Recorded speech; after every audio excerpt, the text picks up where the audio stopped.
All right, everybody, welcome back to another great episode of On Cycle. It is Monday after the Southeastern Championships. Southeastern It's been a long weekend, and NightBEAT. NightBEAT happened last night. Yeah, two really big nights for drum corps. Yeah, two huge nights. So that's what we're going to talk about today. We wanted to get on, and we want to do that. As you may have heard in the last episode, Robbie and I are coming off a weekend of drum corps too.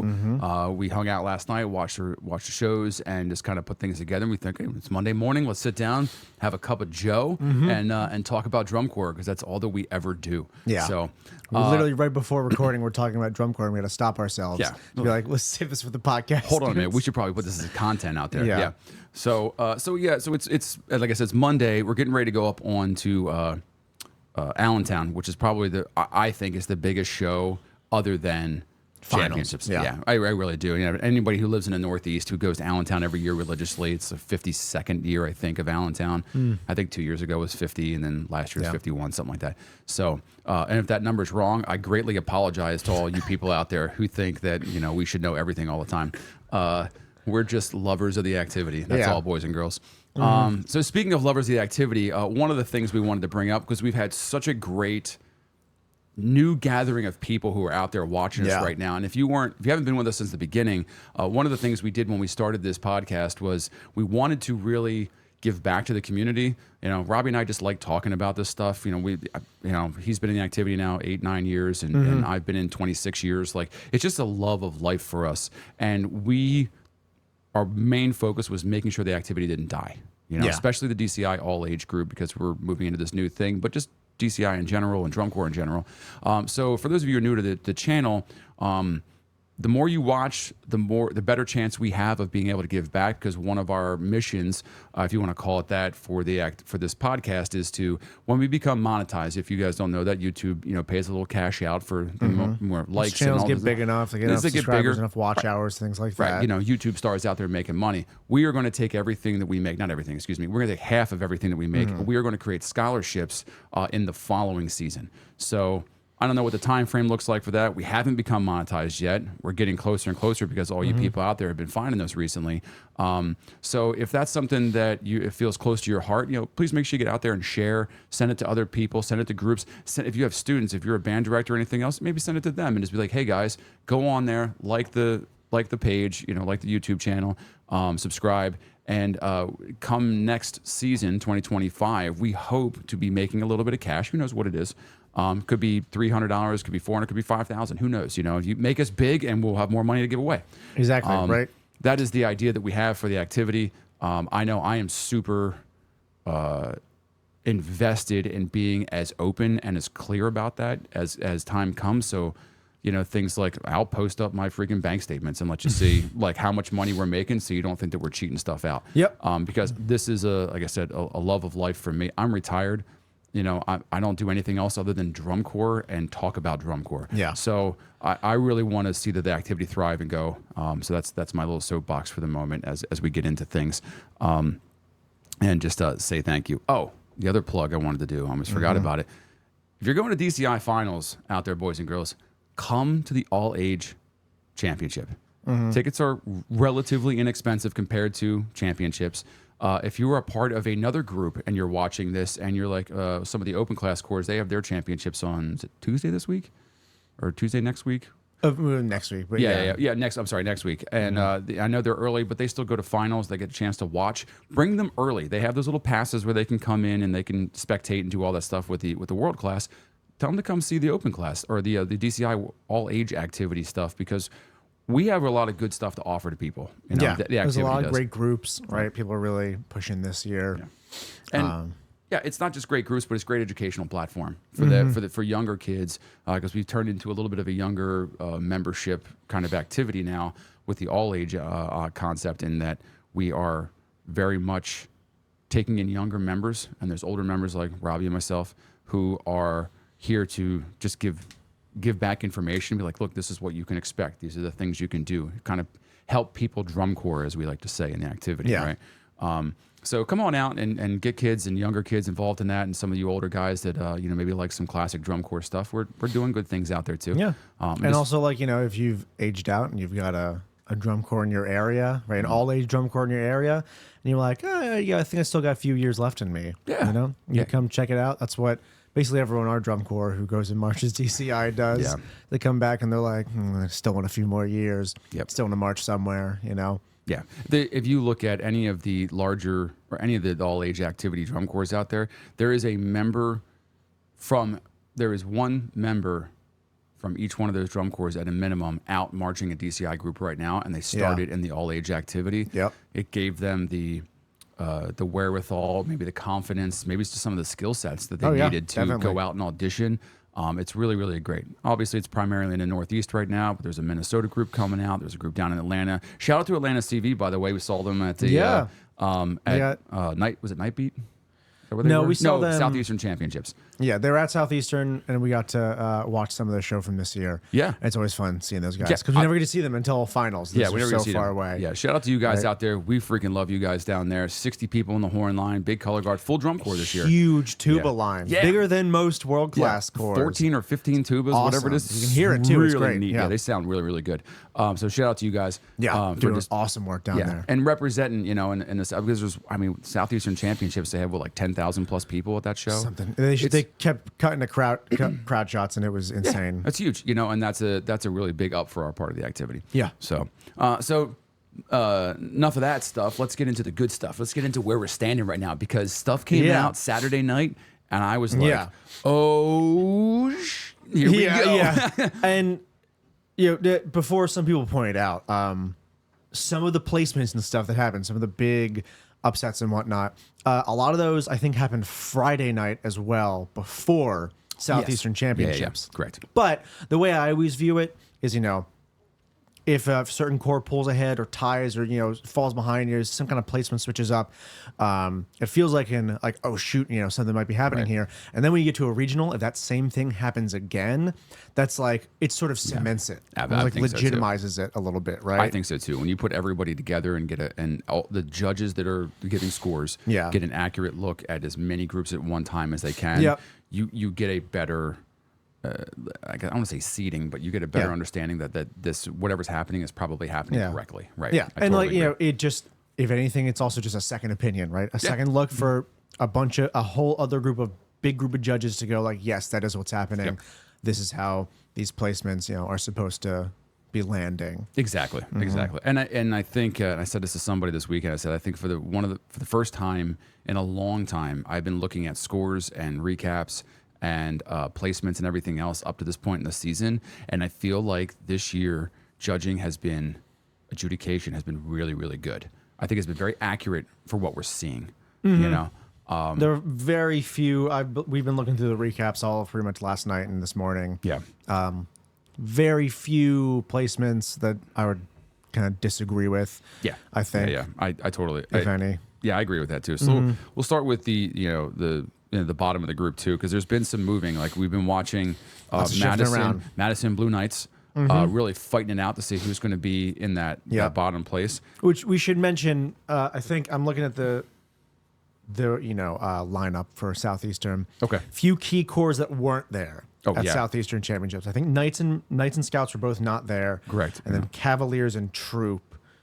I think that's correct, right? Yeah. Double check too. Yeah, I think they were at NightBEAT, Cavies and Troop. Yes, they were. But not at Southeastern. So that shook things up a little bit. Right.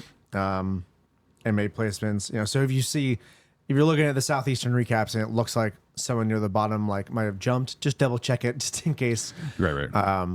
They might have, maybe, but it's hard to tell, right? With when not everyone's competing. Yeah, which is always odd. I thought that there's a regional that not every group go to, and I think it's new. I don't think I realized that until this year. I was like, really? Southeastern's always the weird one. Yeah. Because I think there's a fourth regional, or there at least used to be. Well, there's the big. I would say the big four. You have Texas, Atlanta, Allentown, and then finals. Yeah. So I was looking at that. What was it? Because there was another one back when I marched. I think there were even less groups at Atlanta because we marched. I think I remember going to Southeastern regionals, and there was just another regional. It was literally like everyone met up in San Antonio. Okay, and pretty much everyone was there, and then they split to go to two like medium-sized regionals, and then everyone came back together for Allentown. So it was even more split back then. I remember because there was a regional patch I couldn't get. Okay. When I marched. Yeah, for your jacket, right? I'll have to ask Jack because Jack was there. He was not a Scouts. Oh, he was in the opposite. Scouts were not at the same regional we were at that time. Yeah, that's good. So I'm like I want to call myself a fair weather fan. I watch every year and I kind of pay attention to what's going on, but then I don't really get super interested until about Allentown. Well, yeah, usually it's kind of like, you hear some things, hear some rumblings, and then Yeah. you wait until everything sort of gets all settled in. The cores are find their stride properly. They hit Allentown or maybe San Antonio. Weekend. San Antonio big regionals. It's like opening. I used to watch, like opening to see what's going on because I'm curious to see what the show concepts are and whatever. Then you said San Antonio, and then maybe Atlanta, and then Allentown. I get interested in because I go to Allentown every year. Yeah, we usually have been able to go to Allentown. Yeah, so I get to see everything. So anyway, so those two groups were not there. Really, the bottom, I'm calling them the bottom 12, were not really. There is Swiss cheese. Was here groups. Right. Some groups were there, some groups weren't. Pretty much all of the top 6 or 7 groups were all there. Yes. Yeah, Southeastern. But once you get below that, just some groups were there, some groups I would say the weren't. top 8 because Blue Stars were there too, and they were there. So and they're a solid 8th. Yeah. So really, the NightBEAT night is really when you start looking at the bottom, who's going to make finals, right?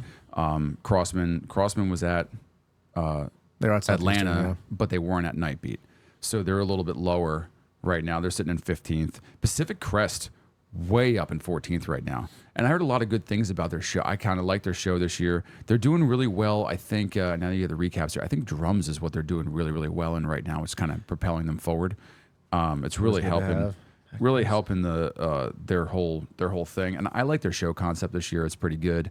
And for a group that is historically pretty low in the rankings, it's really, really fun to watch good design take over, which is I really think is the story of this entire season is good design versus bad design. Yep. Because you I can think see it really propelling a lot of groups upward and holding back a lot of groups that are trying to fight to hold on to some their traditional spots. groups that are pretty high right now or used to be or usually pretty high that are not up there now because I really just think it's a design thing. So often it comes down to it, right? We say this all the time. It's never it's never performers. I do think some of the top 6 cores draw better. I don't say better performers, but more seasoned performers maybe. Yeah, it happens. And they're definitely they have a more talent pool that they pull from because that's who they are. But that's nothing to say that the bottom 12 aren't incredibly talented too. And they're working within the limitations of what they have, and they're creating compelling shows, and they're doing all the good stuff they do. So I think right now, as of those 2 nights sit together, Madison sitting in 12th, which is definitely where I believe they should be. I think they're going to try it. I think they're going to hold 12th. Yeah, I heard they're going to hold 12th. Blue Knight's show is good. I like their show. It's neat. I like the Sonic the Hedgehog thing at the end. I don't know why. It really it's really cool. They pick up rings and just throw them. And but I don't think it is as exciting. I think it's a GE thing for me. I don't think that show is nearly as exciting as Madison's.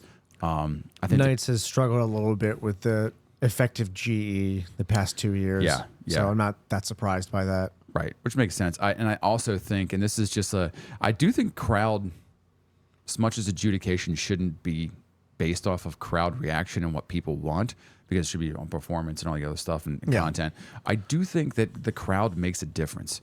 I think that when a judge hears key moments in shows go and everybody goes, oh, and everybody's like, it's just the judges. I don't think you can eliminate the emotional process, even as an adjudicator of going, oh, everybody else liked this. Okay, it's hey, if you're a GE judge, exactly, what better sort of gauge is there for the general effect of a moment? Yeah, besides the crowd seeing it, right? Yeah, I mean, it's effective, exactly. Exactly, right? Like there's lots of other things that you judge general effect by, but like crowd reaction is a pretty good thermometer for it. Right? I think so too, which is why I think Madison stays in 12th. Because they got a very enjoyable show, for sure. And not just that, too, but Madison is one of those storied organizations that has been out of finals the last couple of years. And it's like Troop was 2 years ago. Everybody is so excited to see them back in finals. Back in finals, for the first time in, how many ever years, whatever it's been. Yeah. And I think the crowd all sees that. They love the show. It's a good show, and they're just feeding off of it right now. And I think the members are feeding off of it. I think the crowd is loving it, and I think that's what's going to keep them up there. I really, really do. I think the combination of all those things is exactly where it needs to be. So I think Madison has it locked up pretty good. I'd love to see some. It's so hard because I don't want to be like, oh, I'd love to see somebody in 13th because, like that's not making finals. So it's kind of like a weird, like, where do you draw the line at what I like? I think Blue Knights, are right behind Madison. I think Crossman will probably be right behind Blue Knights. Those two will probably be duking it out for 13th. For 13th, and I hope, and this is the thing I talk about all the time, I hope that the people in Blue Knights and people in Crossman and people in Madison are enjoying the push. Yeah, right. The chase, fire, the chase. The chase about it. Yeah, I talked to somebody from the Blue Devils last night, and I was just chatting with him, who's a current marching member of the Blue Devils. Yeah, and I was like, "Hey, man, I hope you're loving," because he's been a member the last 2 years. Connor was on our show a couple episodes ago. I was like, winning is great, and we all love to win. Yeah, but there is 2 undefeated seasons is probably pretty fun in their own right. Exactly. It's about, whatever. And but this year the Blue Devils are chasing. We'll talk about that when we get there. But they're chasing for that one position. That's the first time they've been in that position in 1,800 days. Ridiculous. So it's a fun vibe. And I hope that those bottom 12 cores are appreciating the push. Because it's you get to decide, you get to feel your medal. Like how much love, how much energy, how much effort, how much camaraderie are you going to bind together with the members around you to push to get to something great, right? And I say that all the time. One of the things I absolutely love about drum corps, and one of the reasons why I keep marching, is just when things are not great or when things are kind of like, this is tough, how much can we reset the mind and go, we're here because we love it and we want to fight. And we want to do the best that we can. And at the end, we let the judges put us wherever they're going to put us. But let us not say that we didn't work our asses off to get to where we are. So I hope that all you guys out there in Madison, Pacific Crest, Crossman, Blue Knights, you guys are feeling that feel. And that's the energy you take for the next 2 weeks in the finals. Again, that's my soapbox for the day. Yeah. So moving up, Colts didn't go to NightBEAT. I think they didn't go to NightBEAT, but they were at Southeastern. They were at Southeastern. So if you look at the overall standings, again, as we're talking about it Monday morning, Colts are in 11th. I don't think that's an accurate statement. I think they're going to be up in 9th. They're probably going to be more like 10th or 9th, yeah. Well, so I like Colts' show. And we'll talk about this in a second. Like Cavilers are troop bumped out Cavaliers. Yeah, that was the big development of the night at NightBEAT. Yeah, right. Yep, what NightBEAT? Troop beat Cavaliers for the first time in probably 40 decades. years. Yeah, decades. Since Troop was a metal core. Yeah, listen, and for all you out there that think that we should know all the things about everything, I want. This is my guess. All right, this is the first time that Troopers have beat Cavaliers since probably 1973. Because 1973, the Troopers were in second place for that season. I don't know when the last time was. For all you out there, because again, we like to say this is a conversational podcast. Throw us in the comments when that actually happened. Yeah, All right, we've got recaps up here, but we don't have encyclopedic knowledge of drum corps. I wish I did sometimes, but there are others out there. Yeah, if you are one of those people out there that just remembers this stuff, good for you, man. That's awesome. Yeah. I'm not. I'm not. I go for the vibes, baby. The numbers mean nothing. Not that we spent a while a few nights ago, I think before the last episode, trying to figure out when the last non-Blue Devils undefeated season was. Right. Because we were like, did SCV was undefeated in 18? We were like looking at it, look through a bunch of stuff to figure out they weren't. Yeah, exactly. The 2000s. And again, for those of you out there who are watching the show, we have no idea what we're going to talk about before we start talking about it. We just talk. We outline a little bit of stuff sometimes. Yeah, we take like a 20-minute outline sesh and then just get into it. So anyway, that being said, Troopers are up in 9th place right now overall, which is really, really cool to see. Their show is great. It just keeps getting better. It's really fun. Yeah. Yeah. The reaction from NightBEAT from all my Troopers fans said that they had a show there. If you were there at NightBEAT, there's same thing. There was like 8,000, 9,000 people at NightBEAT. Like it's a big event, yeah. I heard that they just laid it on the ground. One of the cool things I wanted to talk about, the recaps up from NightBEAT, is where their percussion is lying out right now. There was a couple people not at NightBEAT, but I think their percussion I think is it third? Third place, yeah. Was it third in content or was third? It was just third overall. Third, right? yeah, third in both. Yeah, exactly. Third in both. Pretty even. What? how are you? You know, this is very much like the Cavaliers last year. You know, how are you in 10th place right now, and you know, 3rd in overall? Now, there's a couple groups that weren't there, so they're probably realistically in like 6th or 7th. But good on you, troopers out there. And I know the percussion staff out there has been there for like 3 or 4 years now. And again, correct me if I'm wrong, you know, audience members, because I know you guys love to correct me all the time.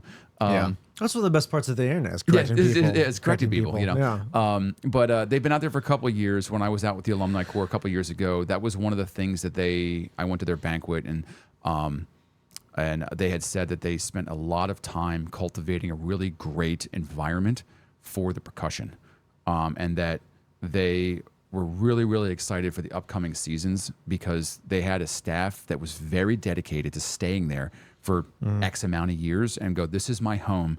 I'm not going to get good and then run away and leave and go to a different corps. Like, we are troopers. Yeah. And that was very, very clear. And I was like, that is super, super neat, because that's how you start to grow, like really, really grow. And that's what they've been doing the last couple of years. They've been really fan favorites. I love them. So good on you, Troop, for killing it in the percussion category. I think it's awesome. And, you know, they're just going to keep, I mean, I said it before, I think they should be 10th place overall. With where they're sitting now, maybe they could do a 9th place. Maybe they can beat Colts. Yeah, because we've seen some switch ups happen. More can happen in the future, right? Because Colts is really, really close to Cavaliers right now, and Cavaliers, you know, they didn't necessarily go down, but they're not going up the way that I think they hoped. I could see Cavaliers sitting in 11th place. I think I said 10th place a couple of episodes ago. I think it is hard to gain back momentum once you start dropping, especially when you can tell the Cavies are having some trouble with, like, I think, cohesiveness of design and, you know, membership expectations, that kind of thing. Yeah. Like, it's hard to gain that momentum back. Right. It's easy to keep it when you are a core like Troop and you're like, oh my God, we just beat Cavaliers for the first time. Yeah. Yeah. When you have little snippets before like any of our parents were born. Yeah. Right. Yeah, it is. There's so much to be said about momentum and about the environment within an organization. Yeah. You know, I mean, look how long it took, you know, it took scouts to like start coming back from 15th, 17th place when they lost some momentum in that like mid-teens years. And then, you know, takes a long time and a lot of really strong growth mindset cores to like, to bring it back up. It takes great administration. It takes great staff, and people who are dedicated to the longevity of a program, not just this year. Yeah. You know, I think that was, if I may talk about, like, we have a friend who marched scouts in 2017. Oh yeah. And, you know, that was the last time they made finals. But from what I heard from those stories, it was a staff that, like you said, they were very focused on, we just need to do whatever it takes to make finals. Right. And not, you know, grow a core that wants to be here next year. Yeah. Right. And the next year they dropped out, right? Because they had a lot of people that were like, I don't want to go here anymore. Yeah. Right. Yeah. Because we were just pushed to a breaking point and not in a fun way. Right. Yeah.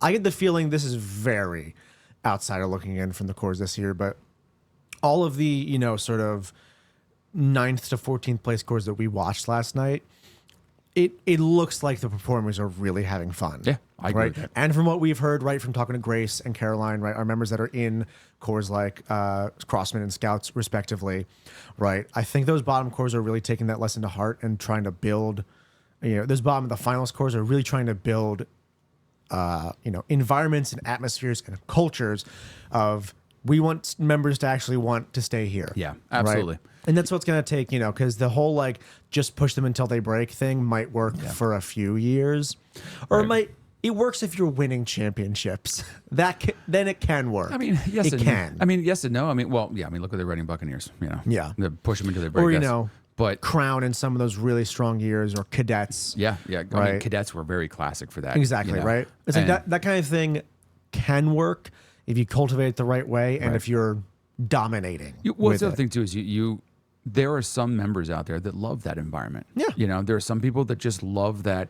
I want to be pushed to the breaking point, and I don't care how hard it is. Make it harder for me. I like that sometimes, right? Every once in a while, right? And when the chase is on, and I say all the time, when the chase is on, that's what I want. When I am in 2nd, 3rd, maybe 4th place, I want, like, push me harder, because I know that we have something better, you know what I mean, than do that. So, So yeah, and I think that's what a lot of those bottom groups are doing right now. I think they're doing. I think Colts is.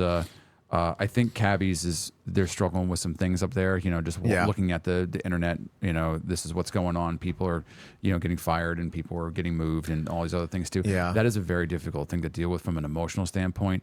From people who are like, oh, good, thank God this person's gone, and there's other people in that core I'm sure loved that whoever that person was. Yeah. And they go, oh, and then you have this. There's no unity there. In It that just makes thoughts it harder, Yeah, right? It does. Whenever It just there's makes it harder. behind the scenes stuff going on, there's staff changes, there's admin changes. Right. Like even if you're not in the know about that as a member, you can feel the effects of it. Oh, absolutely. Right. Yeah. It just feels like stuff isn't put together quite enough. There's more confusion usually. There's kind of just like this general sense of like something's up. The machine, the machine is not, operating the way that it should. Yeah. Right. Totally agree, and you can feel that in any drum corps that is dealing with some. Oh, you can find wonky countless things. examples Yeah, of that kind of stuff happening. Yep, absolutely. Right. So I think Cavaliers. I like Colts show better personally. I do too. It's so. But also, honestly, took the notes about performance this, quality from the Colts is great. Yeah. I think I love Troop's show. I think it's designed a little more effectively than Colts. Overall, from what I can, so I haven't seen Troop in the last week, but we saw them at the last regional. Yeah. Overall, I think membership from the Colts is especially from Hornline. I think they're just generally moving and playing better. Yeah, I agree with that. Stronger performance quality They're than Troopers. And if Colts beats them, it's going to be because their technical execution is able to sort of outpace their design. Because I do think Troops got the energy and the design to try and overtake them. Yeah. They're Colts has got a little better technical skill at the moment. They're a little visually dirty, I think, still, which is, we say this all the time. Colts or I'm sorry, Troopers. Troopers. Yeah, Troopers are a little more visually dirty. And I think when you're like that and you're still scoring well, that means you have the ability to move, right? When you look at something and you go, oh, okay, you're still getting 11th or 10th place in visual proficiency, but I'm watching a show as a spectator and going, oh, there's some forms that are a little wonky. There's some dirt in there. There's maybe some horns that are a little slow or whatever. There's these little nuances that bring the score down just a little bit more. Those are the kind of things that you can engage members in and go, hey guys, if we fix these minor issues, then we can really start to move, which is I think what's happening with them right now. And those are things that you can fix later in the season, right? Instilling performance quality is kind of a thing you have to do from the very beginning. Yeah, and if you don't have that, it's hard to make that change in the last few weeks. But still, little cleaning up the dirt, right? And getting those horns up in time and getting some of the forms to lock in. That stuff you can clean up in a few weeks. Yeah, and we're talking about blocks. millimeters from person to person. Yeah. You know what I mean? When you look at a form and you're just like, when things are that clean, right? When we start to move into finals and we look at groups that are so freaking clean, it's ridiculous, right? When things are that clean, that this much of a difference in a person who is moving around or from the next person to the next person, it is extremely noticeable even to the average goer, right? Which makes it that much more difficult to win or to do anything else or to be scored really high when you're looking at championships in first and second, third place, because you go, it really does boil down to those little nuances, almost harking back to the old tick system, where you go, oh, well, that's just a little off. So, there you go. You got it. And that's what's happening with when you have those lower groups, like we're talking about, like I'll say the 6 to 12 groups, is that those little details are what's going to make and break whether or not they're in 10th place or 8th place. Notes I took down for the Colts. Their opening hit, their big power chord, and then they do this ripple where they just turn and the color changes. It is so well performed and so well done. It's an opening scene thing. You're just like, whoa, that's pretty good. So I think the Colts really captivate me from the very beginning of the show, and it pulls me in. It's a lot cleaner than it has been. Oh, for sure. One of the things I took down as notes was I didn't notice this the first time I noticed it. The field props with the lines on them. Yeah, the mirrors. Yeah, they're not mirrors. No, they're just like little lines. Yeah. They're colored. They're colored. So whoever picked out the color scheme and printed those, great job. Yeah, because I'm sure they were like, all right, them. what's the color? What's the color of the field at Indy? Yeah, and maybe somebody out what's there. the standardized color of the football fields. Maybe somebody out there can say this too, because it's the first time I noticed it, right? And I've watched the Colts show now probably 3 or 4 times over the season. And the first time I noticed they have these they're like little judge blocker kind of things. They're real small and they're maybe like 4 or 5 feet wide. They're just on random spots of the field, and then the lines are just cockeyed and off center, and it really is a cool effect. It's neat. Who did that a couple of years ago with the Crown big, 17? Yes, where they had the big lines. They started deconstructing the field. Yeah, they would like break it apart. Yeah, super neat effect. It's very similar to that. I really liked it, and because you can't see it, and then like and then the group goes over here, and you're like, oh, okay. So it's a really neat visual concept, and their entire show is built around that idea. So it's a great design, right? It's a really good design. Lots of cool, neat, like easy to grasp onto visual moments that are effective. It's cool. Yeah. I dig their show. I dig what they're doing with it. Yeah. Also, Screamer appreciation. Oh my God. Yeah. We talked about this last night. The one guy, I don't know what note he's hitting, but it's a decently high one. Yeah. And he just keeps going with it. Plays it. Yeah. Plays it for so long. The previous time we had seen it, he basically played it for half, took a breath, and played it for the back half. Yeah. Correct. This time, he just like kept holding on to it. It was like 80% of the note, maybe 90% of it. Yeah. I will say though, he did like take a breath right near the end. Yep. And then like come back in, but it was only for like 2 beats. Yeah. I was kind of like, just bail it, dude. Yeah. Or like do it, take a breath before you need to, and then hit for the last 4. I'm curious what they're like. What the staff is telling him to do, right? And what they're trying to do in rehearsal. Right. Are they trying to be like, hey, we'll take a few performances with breaths in it if it means we can build your chops and lung capacity up so that by finals you can hit that note for just the entire time consistently. Right. Or are they trying to be like, that's not realistic, let's try and plan some breaths? Right. I'd be very curious to see what that process is like. He has taken a breath at different points in each show I've watched. Yeah. Right? So...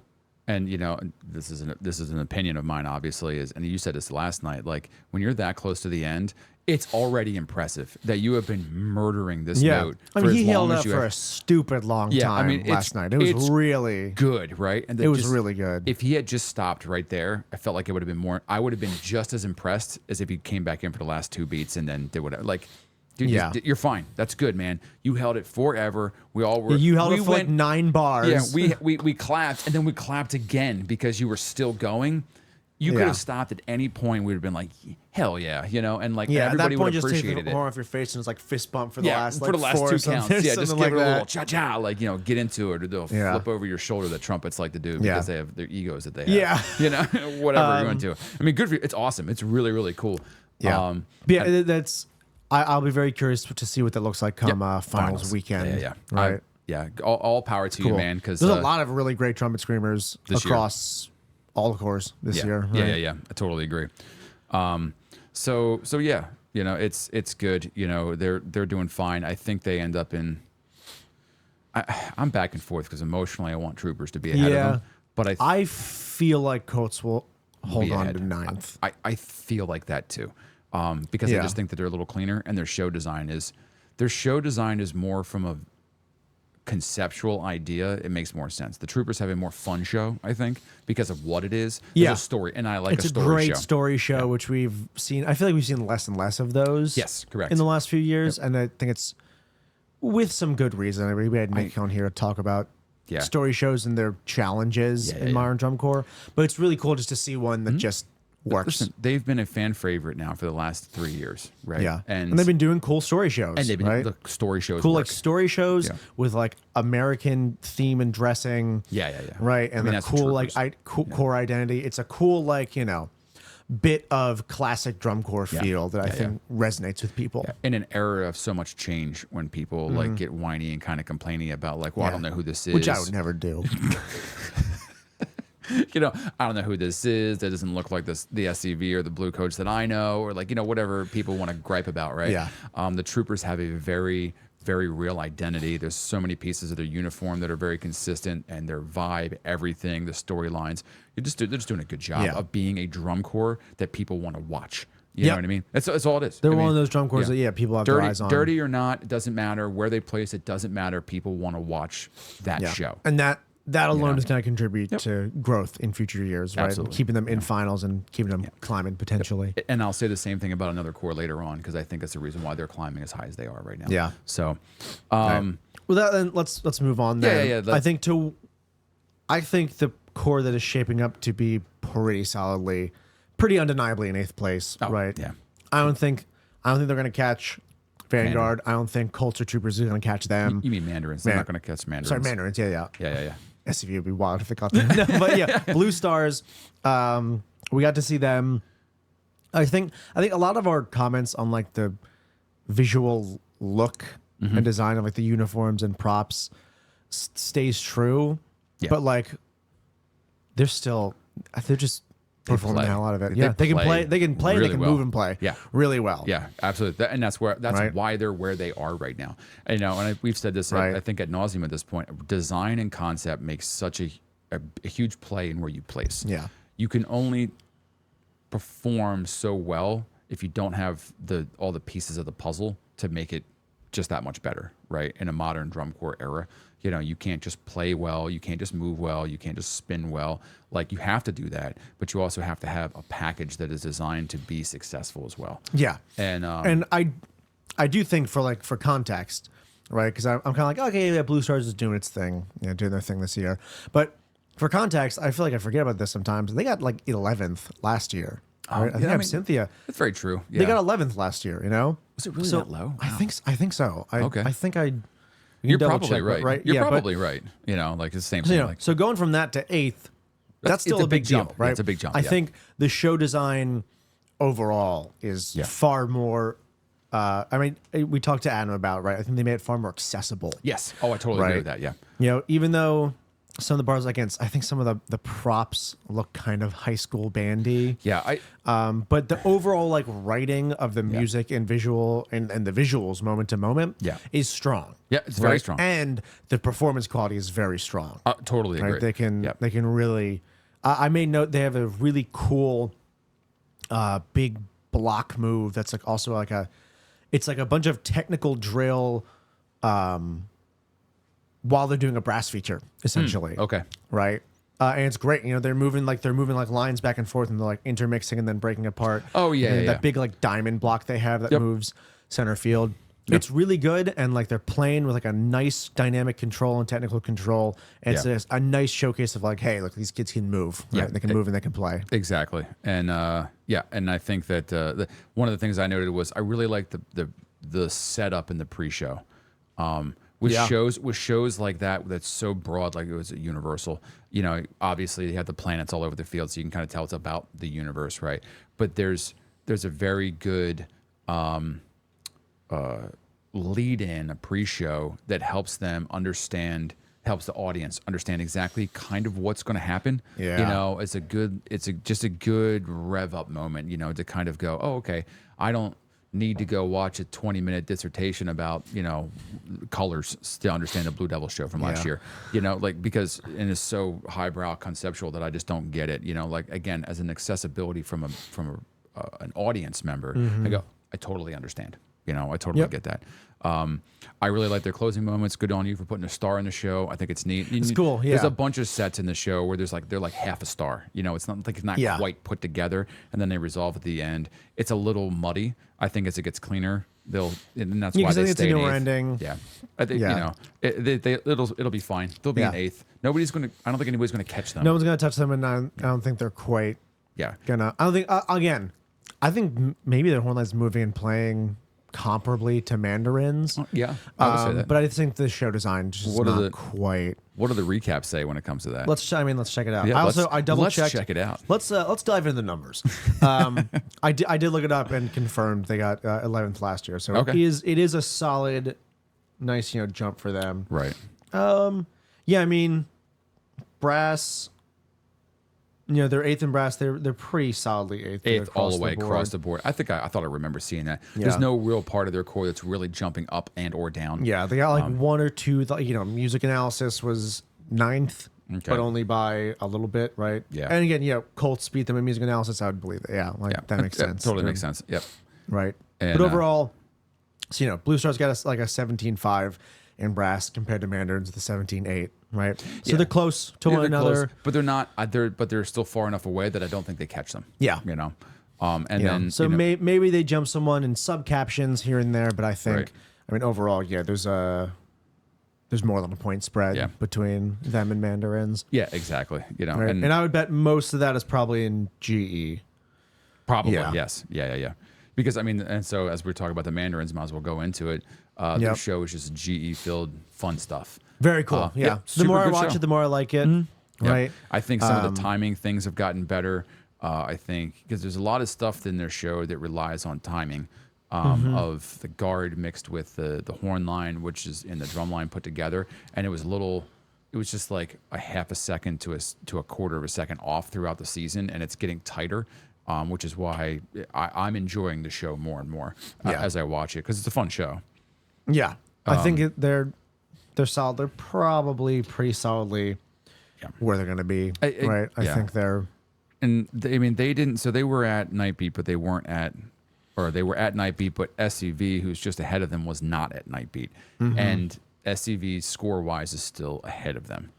Yeah, I mean there was it's a low 88 versus a mid 89. Yeah, exactly. That would be a big gap to jump. And SCV went down. And SCV went down technically in score at Southeastern Championships. They were higher. Yeah, we've seen a couple of cores like flatten out or go down, which is common from show to show. You know, it happens. And also, I think we should save this for when we get to the ending scores. But I think there's a little bit of like score inflation happening. That I think is going to get curbed and corrected, so that first place doesn't end up with a 101 by the end of the season. I said this to somebody else earlier, and I'll talk about it when we get up there. But I think one of the things I think they're trying to correct is the ridiculousness of quarters, semis, and finals. Which is like the 1.5 point gain in a single day, every single night. Like, what? Oh yeah, you had one rehearsal block. You had something that had one rehearsal block, and you went up 1.5 points. Yeah, you had. Sure. Okay, that makes total sense. You're doing a whole lot between Thursday and Saturday. I think that there is a way to like curb the very historically very high scores that we're seeing right now. That I think are so high that they don't quite make any sense for this point in the season. Yeah, right. It would. I think that would be a smart way to do it, because like how and why are we seeing 2 to 3 point jumps from prelims to finals? Makes no it's sense. Ridiculous. Makes no sense. Nobody improves that much from one night to another. No. Most cores that are not the Blue Devils have their best run on semis night. We've talked about that. Right. Yeah, so many times. And a lot of people say that too. Yeah. So some of the shows they'd rather watch, even marching members are like, oh, no, our semis was way better than this finals night, right? So, So again, back to the Mandarins and SCV. Yeah. I don't think Mandarins catches SCV at this point. I don't think so. And I mean, also, I think you just watch.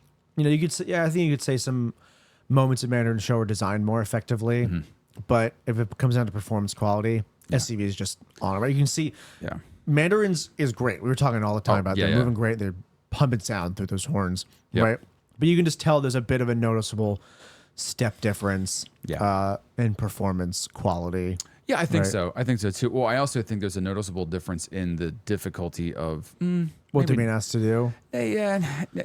From a brass book. I mean, specifically from a brass book. I think, but here's really where I think that matters is you look at SCV's drum scores. They're up in like 4th place, I think, right now. Overall with everybody. I could be wrong. It could be 5th place, but I think that they're sitting right in there. And Mandarins was 9th. Exactly. Percussion, right? So that's what's going to when there's that much of a spread. There's a 4-place difference and a more than a point difference between perk and it's some of that's content. Some of it could be just the achievement of that, whatever that is too. But the brass is actually outscoring SCV though. Yeah, so there's a balance, right? So there's a balance there. I think Mandarins has a great brass book this year, and I think it's just one of those things where you look at. It's the reason why we'll talk about this when we get the Crown. Crown's percussion book is struggling. They have good content, but they're just not performing it well. But anyway, back to Mandarins before we get off onto too many tangents. The color of their uniforms. I want to see it live. I said this so many times. I want to see things live. So many uniforms this year bug me. They're cool designs. They're great. I like the dark color palette. There's a lot of cores doing brighter stuff, understandably, but I like the dark look of it. All their props are like black or dark blue. Yeah. Their uniforms, are dark blue. It lightens up a bit once they get to their ballot and they Yeah. take those uniforms off. Yep. And it goes to a lighter blue palette, which I dig. Yeah, yeah. It's almost like sunrise or something, like dawn breaking. Yeah, The yeah. sky lightens up a bit. That kind of effect. The biggest issue I have, with the color palettes this year, and I think there's only one group who's actually using those like aggressive color palettes, and it's SUV. They're doing it well. Is that when you have forms that are not totally centered on the field, or that they're just off slightly, you lose. It's the negative space in between. Right. If you're looking at a group that's forming a line, or you're doing arcs, or whatever it is you're doing, and you are just off a little bit, it is very, very easy to tell because of the green of the field or whatever's behind them, and the stark aggressive colors of these, the full colors that they have. Yeah. Is that you immediately go, that's dirty. That's dirty because the gapping is not there, because you can physically see green, blue, and then because it doesn't lead to that. SCV, as aggressively blue as their uniforms on, you can see the space in there. Visually, they're using what they have visually they're very extremely strong. well. Yeah. Yes. And I think it's from that. And even as far as, like I said, the same thing about the Blue Devils this year. I think that's what's crushing them, is their uniform content is really hurting their scores a lot. I got some thoughts on that. Yeah. I'm gonna save them for Blue Devils. We'll But get it there, yeah. It definitely, the color of the uniform, it's tricky because you have to take into account, the color of the uniform, what effect it's going to have. You have to design purposely around that. But then also, you just have to have membership that can meet whatever the design expectations are. Yeah. Right? Yeah. Like, you look at, we can talk about the top ones, like you look at cores that are really clean right now, like Boston and Bluecoats. They've got very, very visible feet with their uniforms, right? Yeah. White. Highlighter and white. Yeah. Right? But that works to their advantage because they're so clean right now, They're right? so good, right. Right. Phantom in the 90s and 2000s with their all white uniforms. Yeah. Right. It worked because they were killer. Yeah. Right. Yeah. And they were great. They spend a lot of time with those visual concepts, making sure that they make sense.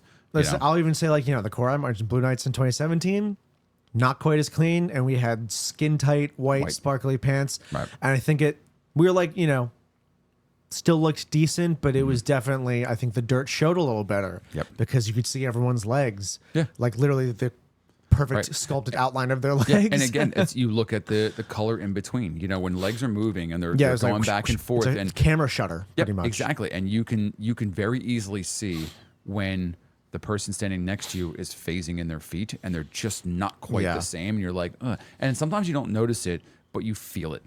Like as a watcher, you can just feel like, what is wrong I remember with what's going on here? I showed someone who had never basically watched drum-corps before. I showed them Bluecoats 2016. Okay. And they were not. I think Devils was a little cleaner than them that year, but absolutely. Coats was still very clean. I mean, they had to be clean enough to wear. Bluecoats 2016 is the visualiest, dirtiest champion ever.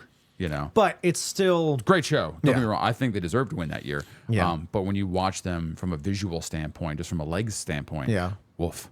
I think there's still a lot. There's moments though. I mean, especially when they're all running together, and you can just see like the white, like, whoosh, whoosh, like that sort of effect, right? When they've got a big unified sort of movement. Yeah. It's a cool effect. I remember showing this person who had never seen it before, and she was watching. Was like, how do they get their legs all in time? Like, she was like, how are they all sewed together? Yeah. But she had never really seen drum corps before. She was experienced with like dance, and stuff. But like a group that big of a spread, and you can just see all the legs moving together. It's like it creates a really cool effect, right? Yeah. It's a cool thing. Absolutely. I think Mandarins. I think exactly like you said. I want to see them live, but like, I think they got like dark blue shoes on or something, or like dark. They've got. No, they're gray. I think they're dark gray or something like that. They're like a gray shoe. It's, from what we were watching, it was a pretty high def recording, but it was still a stream, so there's some compression in there. Yeah. It was impossible to see feet. Yeah, it looks like their legs went down and then just blended into the field. Yeah, because they're moving so much, and you get the tiniest bit of compression in your video. Yep. And the stream, and it's completely unreadable.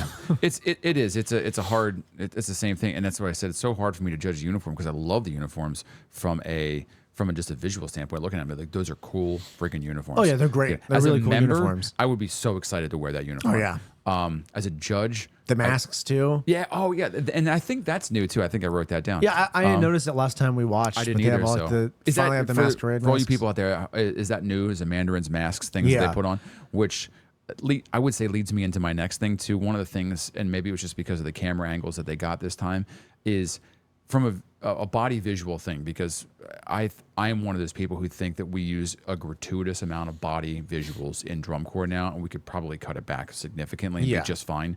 And I want to say, like, this is not, we love doing choreo. Yeah, right. yeah. Both of us like Yep, doing it. I enjoy it, right? yep. But there's a certain point where I think. I've said this for the past 2 years. I think a lot of designers went overboard. They got so excited about, like, we have all these new tools and we have all these new things that we can do. Yeah. And they just like shove in as much As they can. as Yeah, possible. It's just too Right? much. It was like gratuitous CG back in the 2000s Yeah, when everyone was right. like, we can do a lot of CGI Yeah. stuff now. And, like, Computers. let's just shove it in everyone's faces. Right. And they don't stop to ask, like, is this actually the most effective thing Right. for this moment? Exactly.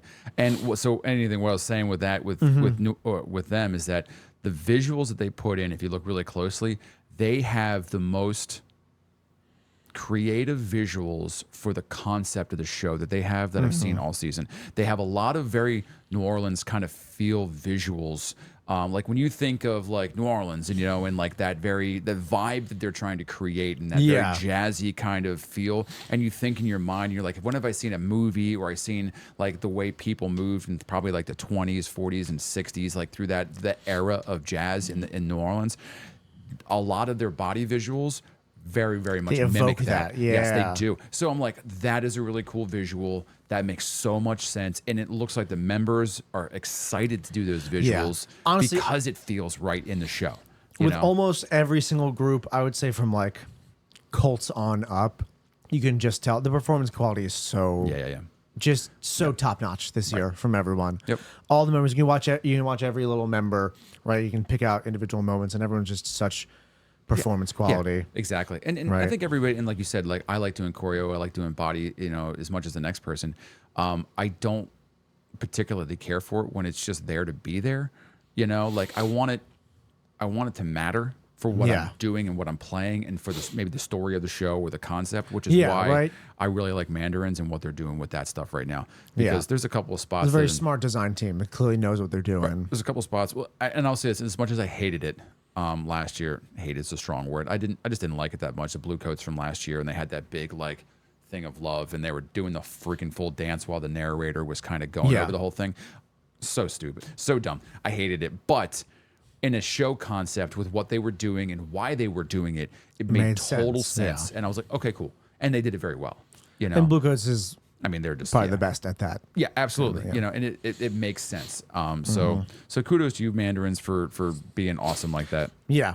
And I think holding on to, I mean, they got 6th last year. They're probably going to have been 7th, but I don't think it's I don't think it's that's a a down. loss at all. Yeah. I mean, first of all, SCV is back and they're doing well. Sure. Well, the cadets Right. are gone too, so it's a Yeah, balance exactly. there too. But then, But- other chorus snuck up into the top Yeah. echelon. But yeah, I think it's, as you said before, and I think they're just cementing that position. Like they Yeah. have not, last year wasn't a fluke and they're holding on and they're Yeah. trying to, build even better. Yep. And like we said, I think their technical execution's better than last year. Yes. I think we I agree said with that. several times before, I think Mandarins last year beat at least 1 or 2 cores that were much cleaner than them. Oh, yeah. And we're doing a harder Yeah. show Yep. because their design and performance quality was so effective. Yep. And I now totally agree. they're doing what I think is a slightly less effective show. But more it's- challenging. Yeah, but it's more challenging Yeah. and they're executing it cleaner. Yeah. Which is exactly what you want, right? That's exactly. I mean, that's exactly what you want for building to the next level Yep, that you're trying exactly. to go to. Yeah, 100%. Right.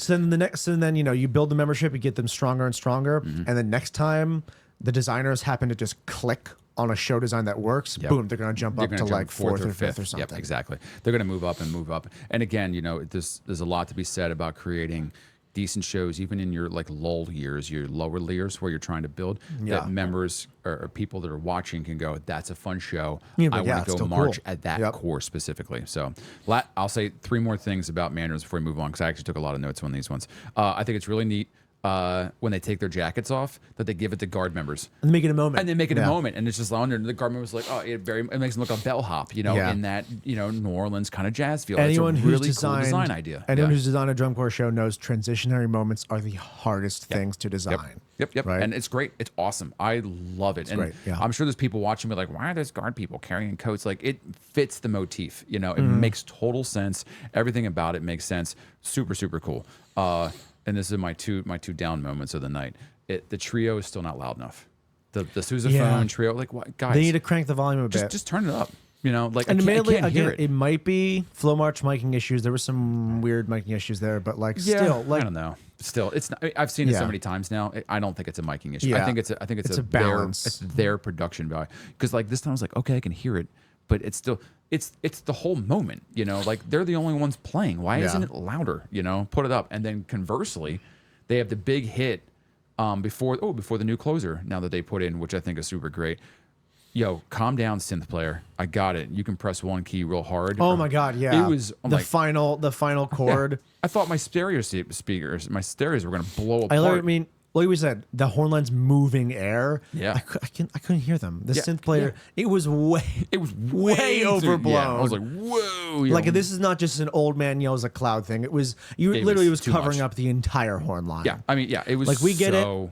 Drum corps have big, expensive speakers now. Yeah. But if you're going to do that, do the Bluecoats thing where you pump the entire brass through the speakers, and right? And honestly, balance it. I bet you they were. And there was still whoever had the synth freaking knob went, yeah, sneezed and crushed, whatever that took note it to was. 11. Yeah.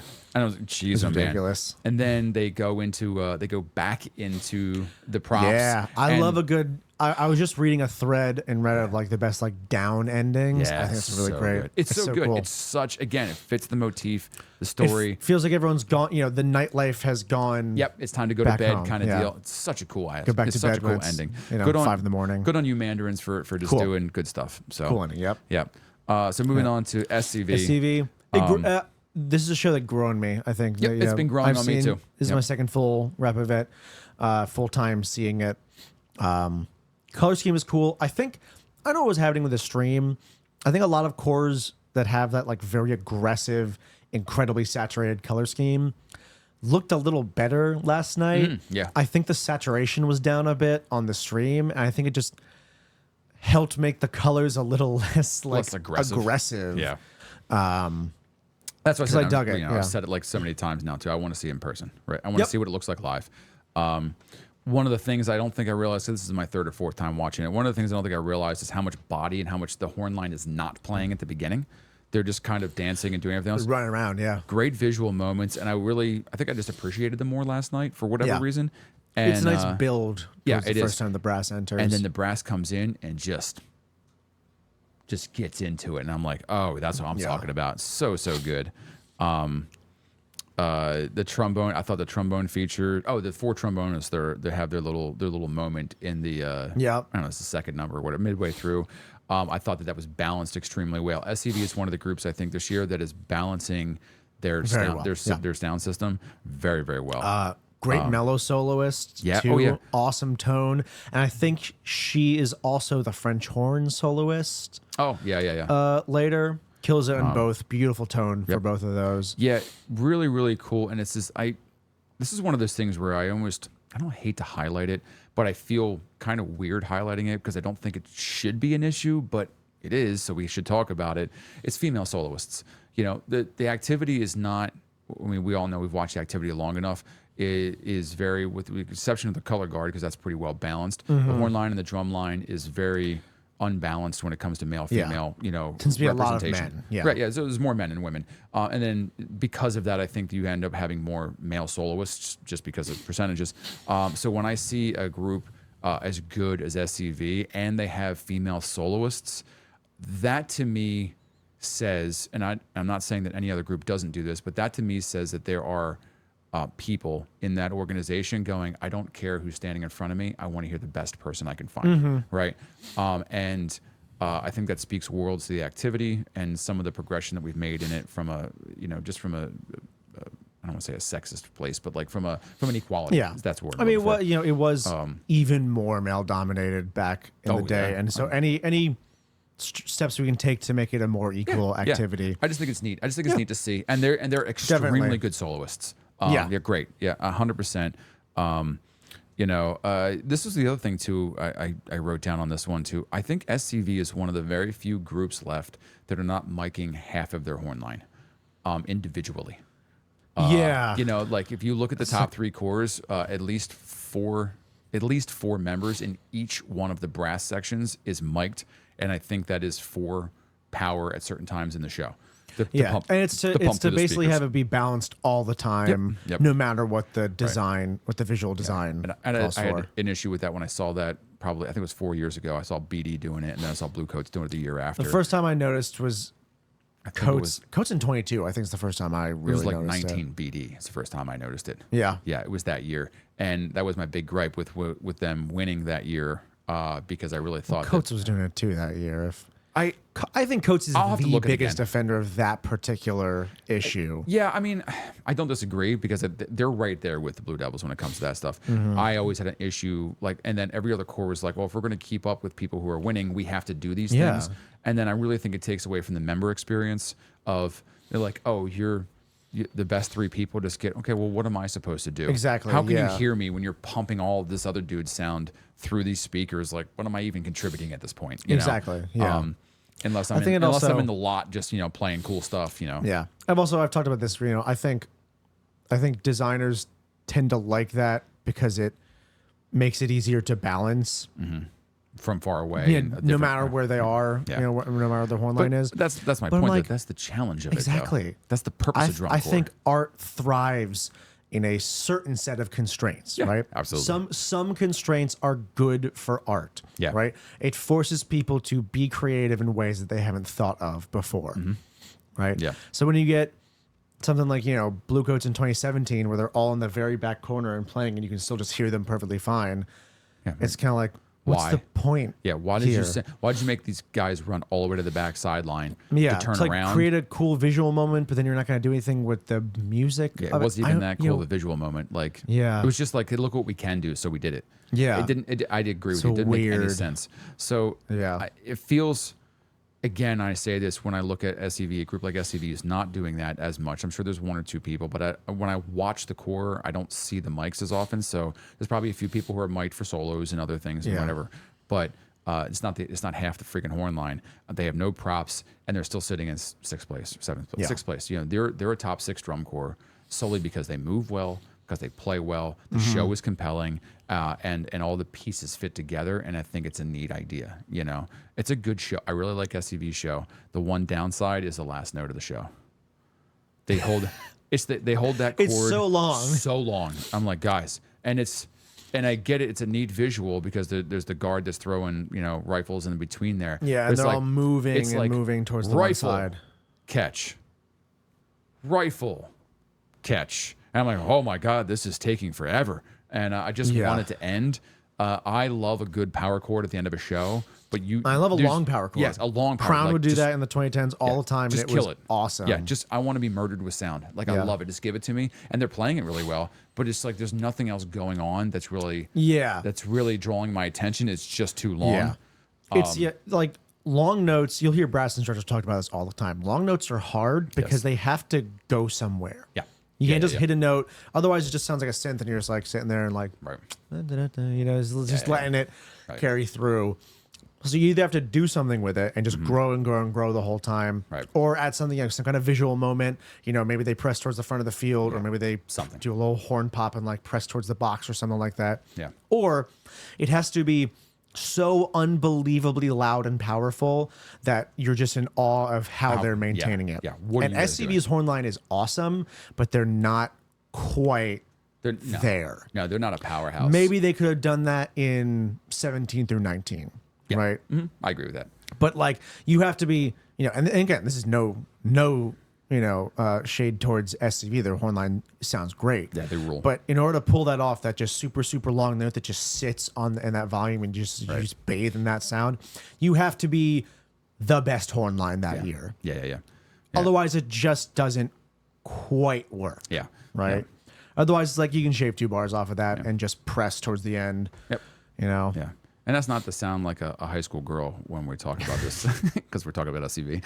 Arrogant, snotty. Sorry, a little passive aggressive. Yeah, and if you want to see some fun comments, go check them out.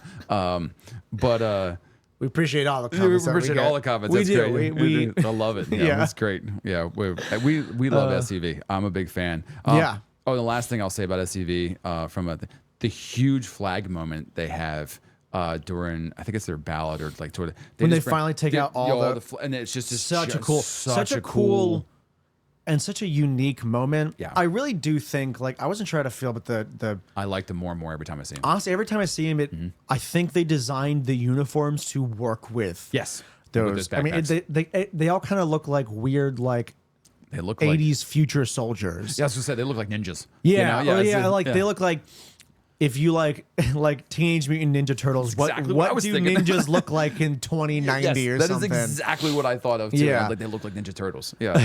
so with that, the guard equipment bags on the back, I think works because they have sort of pouches and slings and stuff in the uniform, so it looks like it's just part of the uniform. It's very cool. It allows for one of the most unique integrated guard and hornline moments I think of the entire year. Yeah. There's only one other moment. There's probably two other moments that I could see that are integrated that I really like as well. Yeah. No, I just thought of four. Damn. Okay. Yeah. Never mind. But it's such a cool moment because it goes from the guards, the hornlines there, they're covering the whole field, and all of a sudden flags are there. Yeah. It's super cool. It's such a cool effect. Yeah. I remember even the first time I watched it, I wasn't sure about how to feel about the slings over their backs.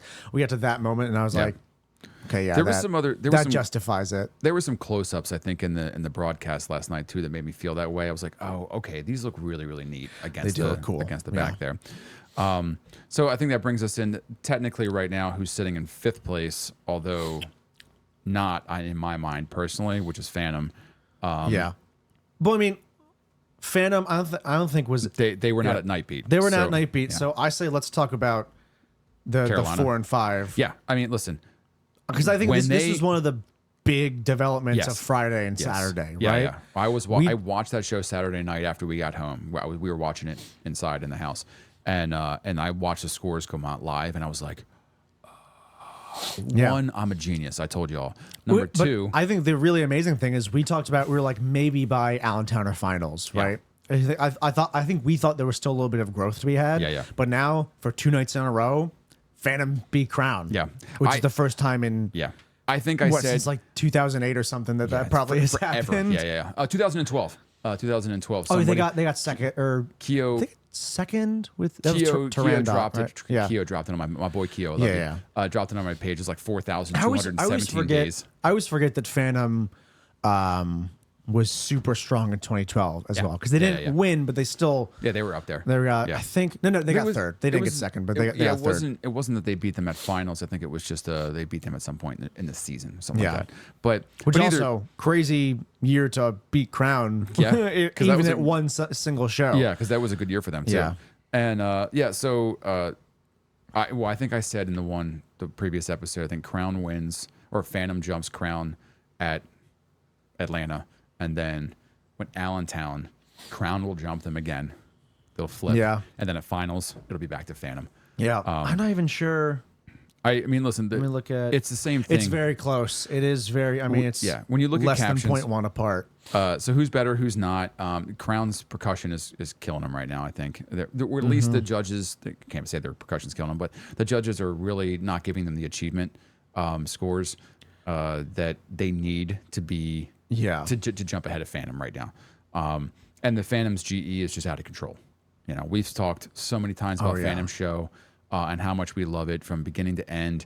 I had said a couple of times it's a GE machine. The balance in the soloists was an issue for me. It's not anymore. They feel like they've really toned that in and tuned it in. Yeah, and the soloists are getting just better and better and better. You can each night. So much hear the quality and of the soloists anymore is unbelievable. They are just so talented. I can't even I can't even imagine playing at that. I've been a musician for 30 years. I can't imagine playing at that level. It's crazy. And just watching those kids do what they do, it's unbelievable.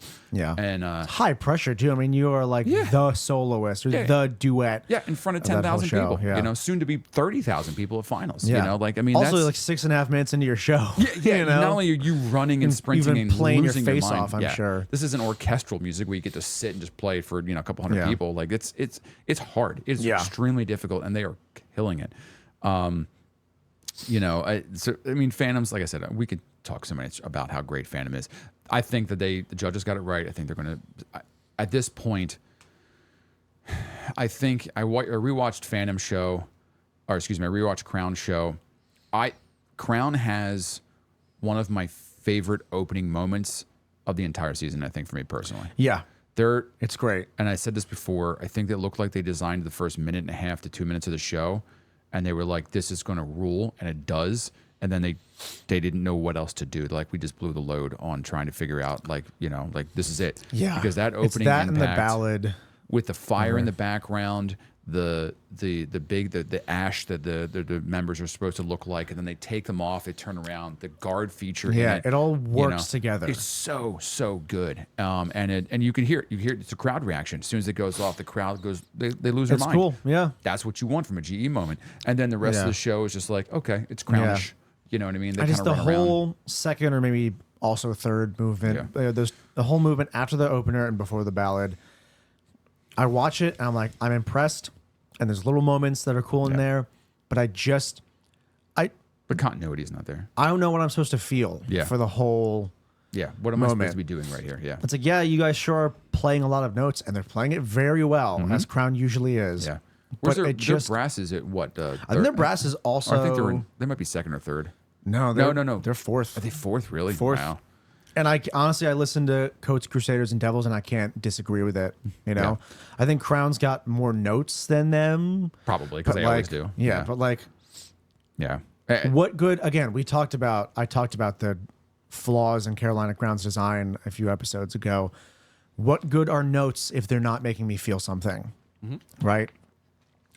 Like, point. Crown 2012 and 13 and 14 and 17 and 16, like all those years where they had very, very note dense shows, you could still hear melody in them, right? And you could still feel moments. I mean, the second movement of Crown's 2013 show is one of my favorite movements of all time, and it's just notes the whole time. But it's all of it's building to a purpose, right? It builds these big moments, and it makes you feel the whole time, and the movement's over so fast because you're just engaged the whole time. And now their second movement, it just feels like it goes on and on. It's like, you guys sure are playing more notes. And more notes. And it's the same thing. Like notes are great, and when you can play them clean, that's how you win brass books, right? Yeah. But and we did this last night. After the show was over, we watched the show. We went and watched 96 Phantom, and went.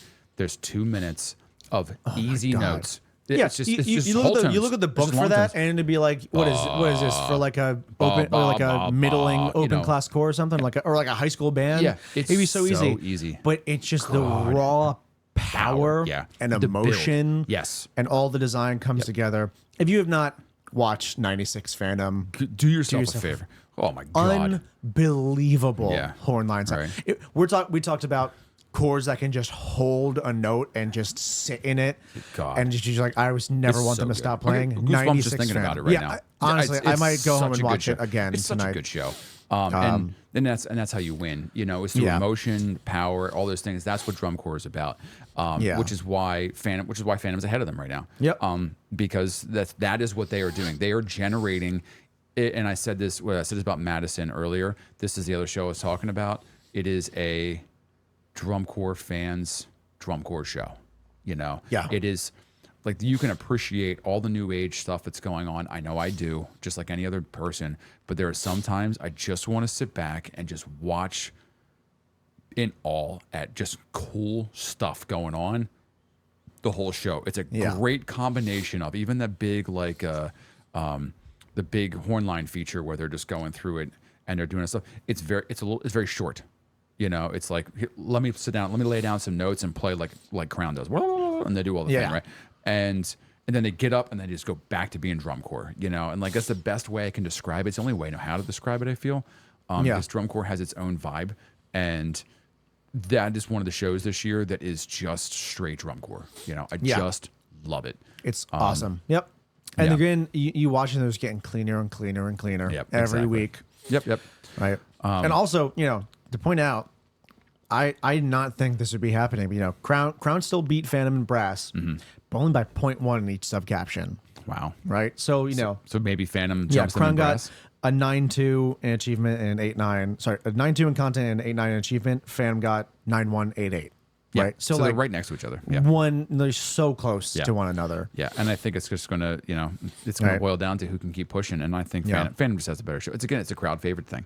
You know, it's just, people just love it right now. Double check because I'm pretty sure Phantom just eked out in visual and general effect. Okay. And Crown beat them, I think, music and general effect, and then Crown beat them in visual. Does that make sense? But even then, like, is odd. You know, I think Crown is just marching and moving, moving cleanly and correct. well. I agree with that too. There's a couple of, you know, we talk again about cleanliness and getting cleaner as time goes on. I love the dual Z pull set that's at the end of the show that opens up to the thing, but it's a little guard. It's a little dirty. Crown's guard is what's Crown's guard is what's weighing the visual, because I'm looking at visual analysis and proficiency.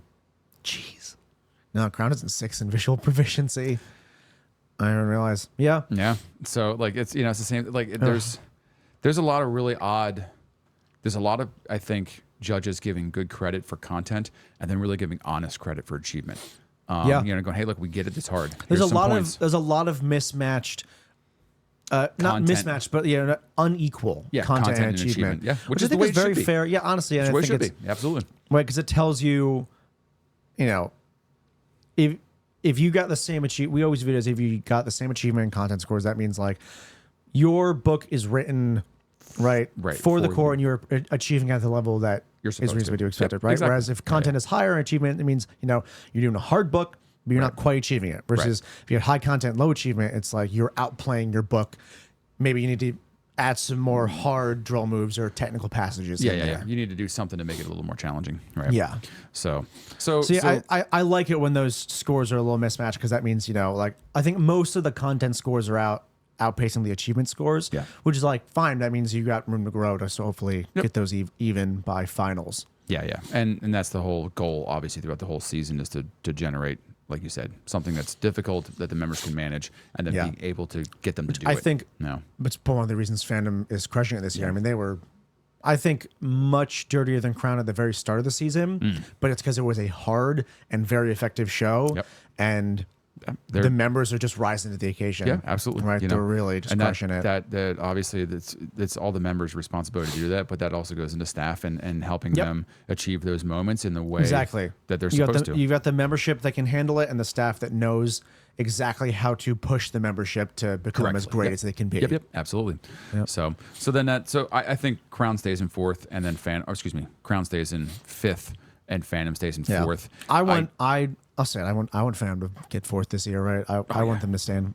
I would love to see Phantom come up to 3rd. It's just push Blue Devils down to 4th. It's not going to happen. I just love to see it happen. I mean, I think it's just, if anything, this is best case scenario. I hope, because A, I think Phantom's really earning it this year. Oh yeah. And B, I want someone at Crown to get a freaking wake up call. Yeah. That they need to start designing more effective shows.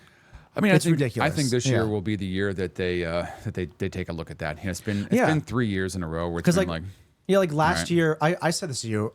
I was looking at recaps for last year. Their show was shockingly close to 2nd place. Yeah, like there's like 0.1 or 0.2 away from Bluecoats, and I think from a design perspective, that's ridiculous. Yeah, it's such a. It was such an ineffective show. Great performance. Yep. I mean, they crushed it in Brass, and they're moving a lot more than anyone else. But just like, I think they had very meh design last year, but they still got reward for it because everyone was still trying to figure out. Everyone else has figured out how to do the drum corps. I keep saying that this year. Everyone's kind of figured out how to do the drum corps thing again. Yeah. I think it's so much better than last year in terms of design and individual performance.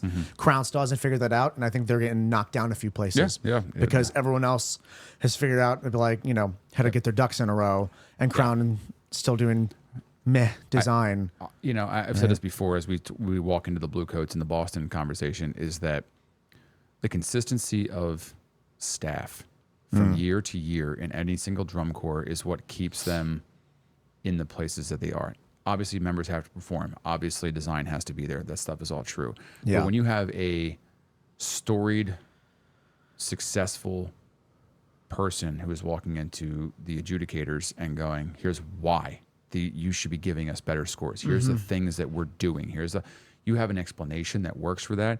When you have guys like, Matt Harloff down there who's been doing crazy good things with Crown for 15 years now, whatever it's been, he's been down there. Single-handedly built. Yeah, and you guys got like Gino best brass dynasty in recent memory. Yeah, you got Gino Cipriani up in Boston. He's a Hall of Famer now. Like those guys walk in there and they demand to be place scored. all their Jim-Otts on the judging table, and they demand to be scored accurately, right? And honestly, I don't want to say the judges are scared of them, but the judges come in, they go, these guys are going to either tell us what we need to hear, or they're going to push them in that direction. And I really firmly believe that there are a lot of shows that has, I don't want to say that has been the deciding factor, but that's been a piece of the puzzle. Is why I think the Blue Devils are so richly rewarded every single year. They're good, they're clean, they do great shows, but they have the most continuous and consecutive staff concept. Oh, it's crazy. Across the board. They always have, which is why they've been so successful for the last 25 years. Yeah. Their staff is incredibly member consistent and internally consistent in what they're going absolutely. for. And when you walk in, there's just it's Blue Devils. We know you're going to be great,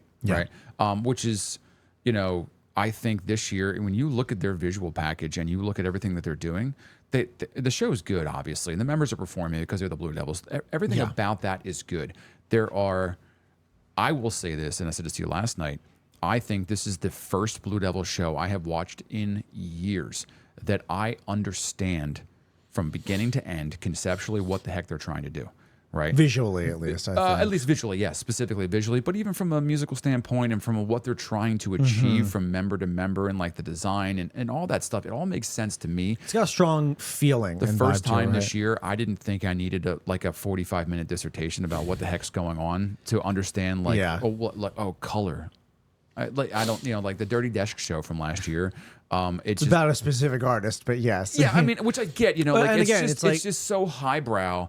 And there's music that I feel like, again, I'm a fairly intelligent human being, and I especially when it comes to drum corps and music and everything else, I just go, I don't what I say that about the Blue Devils every year because I walk in with as blank mind as I can and go, help me like this show. And I said at the beginning of this year, my production show, I like this show. I do like the show. I like it a lot better than the previous 2 years. I do. I like it a lot. It's a good show. It's probably the first Blue Devil show I've liked forever, as long as I can remember. Honestly, I've mentioned this before. It feels like the previous 2 Blue Devil shows. I want to preface this by saying I definitely think they deserve both of the wins in 22 and 23 from a design and performance, from a performance standpoint, especially. Yeah, performance is always good.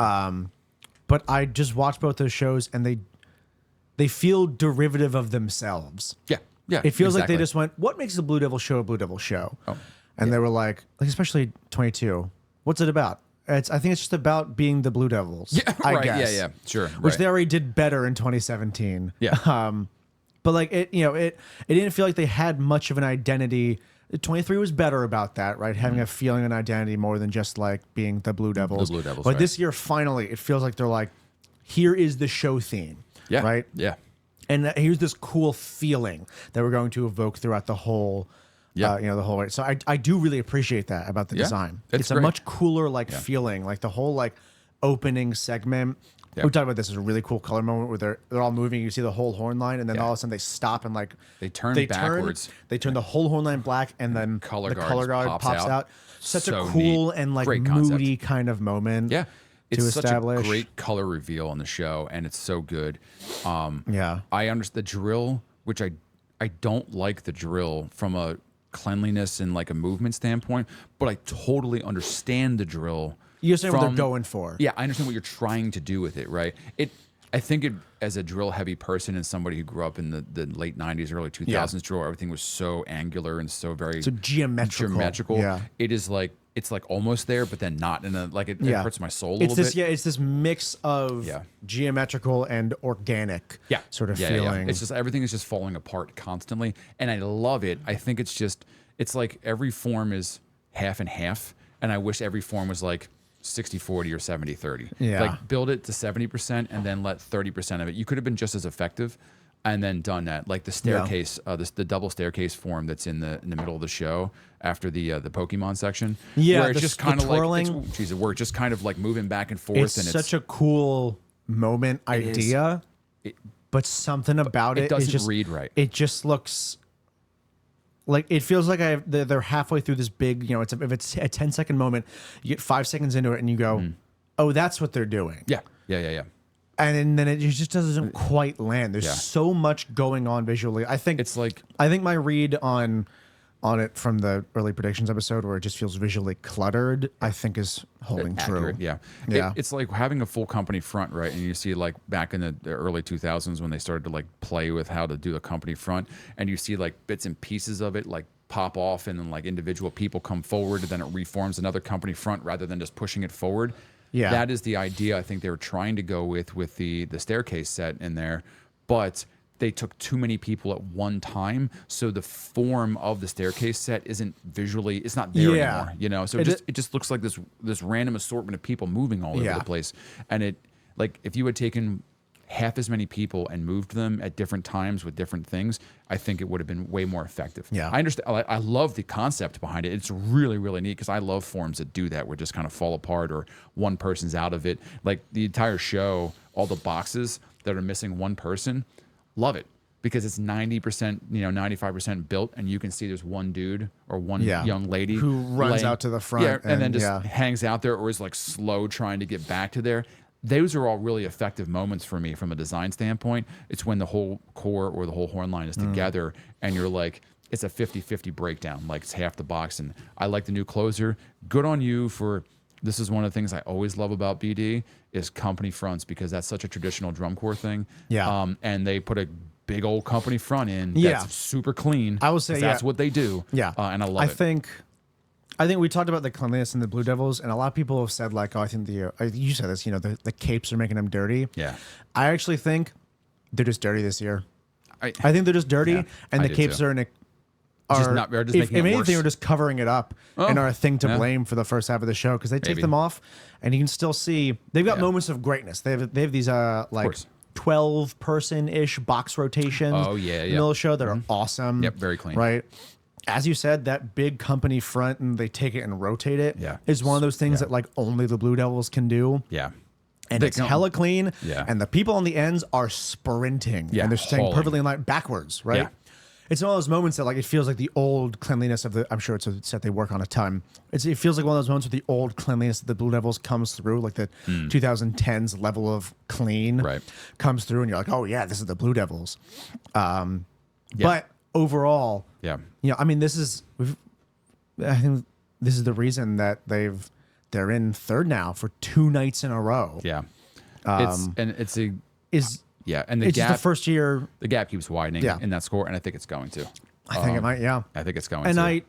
I mean, it's crazy. It's just, this is partially maybe because of how the Blue Devils are doing, and also just, I don't want to blame it on, the Blue Devils are bad. No, I think they're just a little less clean than usual. Yeah. And for once, there's 2 crazy clean cores out there. Yeah, Boston's very good. Yeah, Boston and Coats are just wildly clean. Yeah, they're very, very good. And I've talked a lot about, like, if we're gonna see the Blue Devils drop to third, I don't want it to be because they just had an off year, right? Yeah, I want it to be because 2 other cores finally, because usually it's like you have to wait for the magic to happen, and one core is able to pull it together enough to be clean enough to beat the Blue Devils, and I think we're seeing exactly that situation I hoped for. Yep. Where it's 2 cores that are just really, really good. Yeah. Right. I totally agree. And I think Blue Devils, like I said, they're just a little less clean than they usually are. But like they're not so dirty that they would drop to third in any other year. Right. It's just that Boston and Coats are just ridiculous this year. Yeah, so good. And honestly, I think they're pretty solid in third in almost every category. I think maybe their color guard might be in second. Yeah, I think their color guard second or first is I up there. They're trading color guard with Boston for second and third. Their percussion's in second, which is strong, right? Behind Boston of all things. I know Boston is crushing it. They might get the Sanford this year. That would be super cool. Cool. I don't think they've ever won a Sanford. I don't think. This is the first time. Oh, and then also I don't think Boston. I'm trying to think. I don't think they've ever won a caption award besides color guard. You might be right. Yeah. Yeah. That's probably true. I could tell you this is the first time 2 nights ago or whatever it was the first time that Boston has ever beat Blue Devils ever. Yep. Yeah. Yeah. Of course. Such a neat little thing for them to hype on. You know, we've been talking in the last. And then again to do it again at a regional, right? We've been talking about this, at the beginning through a lot of these recap episodes. It's will Boston have the steam to keep pushing forward at finals, to stay in that second position? And I hope that the realization that this for the first time that they've ever beat the Blue Devils helps them propel and keeps that fire. You know what I mean? Yeah. Talk about the chase. Like now it's a chase. I don't think either of those two cores. I don't know. If I was a member and I was looking at everything and I know how hard I was working, I'd still want to emotionally go after the championship because I think that there's a chance. But I also, there's less as than long a point. as long as I've been doing this, I also look at it too, and there's just no way that anybody's catching Bluecoats right now. Yeah, you know, there has to be a gap. I think reasonably they're untouchable this year. Yeah, they're, at some point you have to start closing the gap. Right. You have to. You can't just walk into finals and all of a sudden be 3 points better than what you've been over top of the group that's been a point and a half ahead of you. Like you just can't do that. And it's not like by finals you're going to have judges that have not seen a single one of these or have adjudicated a single one of these groups yet, because they're usually the judges are all people who have seen these people probably several times at this point. So I don't see a single thing that Boston doesn't have they're not going to change their closer. BD just changed their closer and added a little bit more to it. And it, other than maybe cleaning it up, which will make it, they may be losing a few points on the back end because it's still a little muddy. Yeah. A lot of I felt like the horn line kind of died out a little bit at the end, but it's probably because they're just learning it and they're trying to figure it all out. It's new. It's new. It is what it is. Like they're not going to stay like that for long. It'll be a powerhouse to the end. Yeah. Especially because they're still winning brass. Yeah, exactly. I think they very well might. BD's not winning brass. I think Bluecoats is BD winning. is. Are they? I can double check NightBEAT, but from Southeastern, BD won brass. BD won brass. Oh, okay. And admittedly, it's only by 0.1 in each subsection. Okay. Right. All right, So gotcha. it's overall. Where's that brass score? Overall, it's BD got an 18.7 and Bluecoats got an 18.5. Interesting. Right. Oh, that came down too because I think a couple nights before that, Bluecoats had a 19 even. It was something ridiculous. Yeah, something was like, whoa, I was getting a little high there, let buddy. me double for check. This Let me time look of the at, year. This was like a week ago at least. Okay, too. yeah. Last night there was exact same scores flipped at NightBEAT. Yeah. Okay, so yeah. So I Bluecoats think are ahead of them. I hate to try and take everything from BD, but we've seen BD win a gym a couple of times. Yeah. It's always cool when they do. I would love to see Bluecoats win their first gym. I was gonna say they didn't win the OT in 16, right? Nah, Crown did. Yeah, that's what I thought. I think Bluecoats brass got first on finals night. Okay. But I think Crown very deservedly won the gym OT that year. Yeah. Their show was great that year too. Yeah. So yeah, I mean, at this point, I could go to either of them. I would like to see it go to Bluecoats just because I always think it's more interesting when a core wins a certain caption for the first time ever. Yeah. Like with Riffs and Revelations, it was awesome that they won it was percussion so that cool. year. Yeah, so cool the they Sanford won that year. It was such a neat little feather in the cap of that particular group because that's such a fun show, and so neat and has so many cool moments in it. Yeah. I'd love to see Boston or Bluecoats win an OT. I think both of them are deserved this year. I think I would put Coats above Boston when it comes to brass playing, only because of the volume of playing that they are doing. Because I think that they're playing more than Boston is playing. Yeah, and they're playing at a higher demand, right? And but when it comes to moving and playing, absolutely, exactly, 100%. Right. Yeah. So I mean that kind of wraps everything up. I mean, we've talked about Blue Devils and Boston. Their show just keeps getting cleaner. It keeps getting better. The dual circle moment where they make two big circles Yeah. and rotate the circles while breaking each part into segments and like such a cool drill Really, move really and neat. Yeah. so readable. Yeah, like that's insane that it's readable because that is bonkers that what they're doing crazy from a hard visual drill standpoint. move. Yeah, just from like not a scheduling, but like a design concept of like how to dot that, correctly to make it readable. Like it's crazy. Also, we were talking about trumpet screamers. That Boston trumpet screamer, I have not heard him miss the double C once. Yeah, just killing it. That it just amazing. Yep. Yeah. And in the Bluecoats, they have a screamer in there a couple of sections while they're running and playing. While they're moving, yeah. Yeah, that dude is just murdering it's notes. It's the same screamer from the previous year who's featured a lot. And you can tell they're just like, this guy's got crazy chops. I mean, Blue Devils and Coats are famous for doing that, where they're like, they get a screamer with crazy chops and they're like, we are going to just make you, we're going to really feature you for this whole. Which is fun, And again, that's a very old school drum corps kind of feel thing. And we have players that can play like that are exceptionally good. You should be featuring them, like the baritone soloists from SCV in 18. Yeah, the trombone soloist in Phantom this year. Yeah, right, exactly. And the baritone soloists, like they're just good. Like you should be taking and emphasizing those members because they are huge assets to your organization. Right. I think it's funny. I think Bluecoats got a little too much into that in like the 16 to 19-ish area. Like one of our friend Jack has made the complaints sometimes where he's like, and he's a trumpet player himself, where he's like, there's just too many trumpet solos. He's like, I want to hear the whole horn line. I'm I get that a little bit. Yeah, that makes sense. I think they have definitely learned how to balance that better in design. Well, it's the other thing too, like we said, like the screamer in Bluecoats this year is not on the sideline screaming stuff. Like he's in the forms. He's in the forms moving while he's doing it. I'm like, whoa, like because that's a demand that's way different than just parking a dude on the sideline and just letting them play a solo. Now there are people in Bluecoats, just so we're clear, like there are people in Bluecoats that are parked up with one of the props doing and it's solos. Very reasonable. That's what very you fine. do most of the time. Yeah. It's just when you just have a screamer note on top of everything, you're like, oh, that person's in the form moving. Yeah, moving. Yeah, that's a whole different level of difficulty. So but yeah, the one. No, I was gonna say few things to talk about with Bluecoats show because Friday night was the first time we saw this. The I think inevitable uniform change that happened. I can't believe I forgot about that. Yeah, I remember seeing that because I remember seeing their uniforms and being like, those are way too baggy and not have something hidden underneath of them.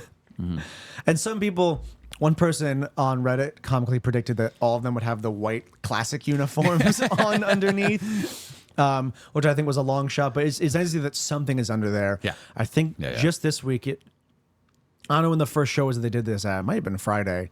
It was before. We finally, it was definitely before San Antonio. And then we finally got a good look at it at Southeast, right? Yeah. I'm sorry. Like because the one we watched Friday night was a high cam, and I remember being like, a couple of us were watching, and I was like, are those trumpets? Are they yellow? Did they put a scarf on or something? Like yeah. And some people were like, I think that's just the TV. And then more of us looked and like, they're yellow right now. There's some yellow on the horn line. And then finally we got to see it up close with Southeast.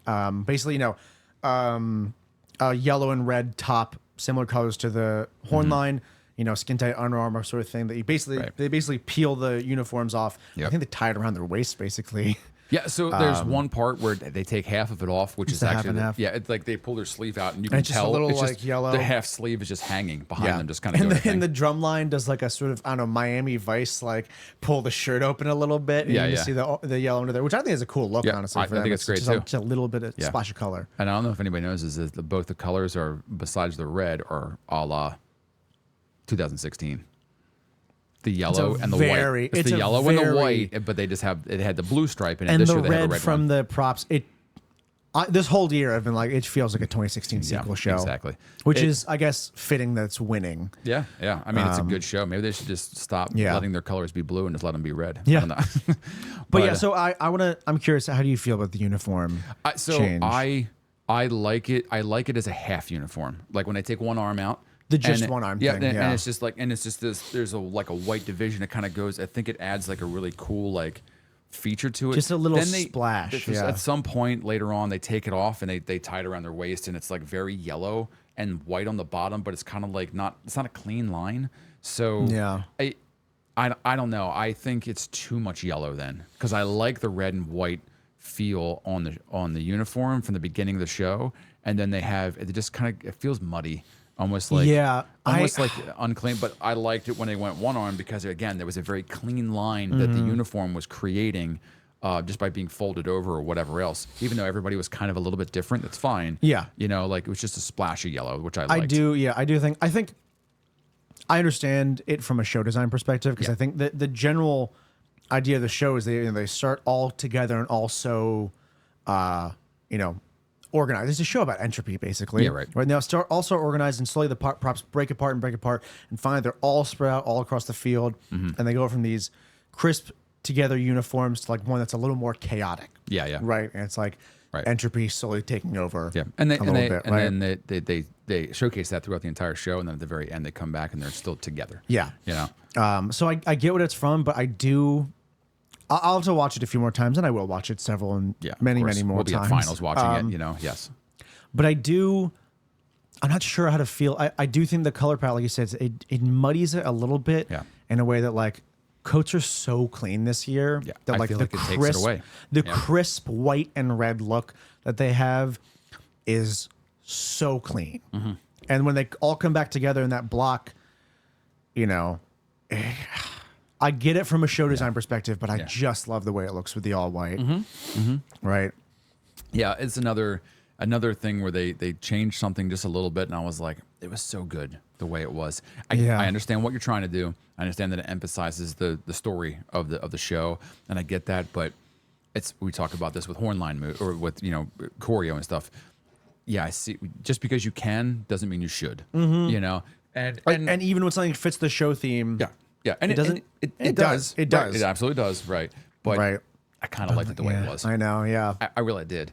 I didn't think that show needed any changing whatsoever. Honestly, yeah. Besides the changes to the end that they made, that I think are brilliant. But they made those changes so long ago. Like you can tell. But they added in like the whole like the push to the end where they all break apart and then reform a big line through the props. Yeah. That's a drill change. I think they made. It is. But I mean, again, and that's a great change from the very start of the season. Yeah, that's what I mean. Yeah, like I mean, you got to change things a little bit, but that very much looks like.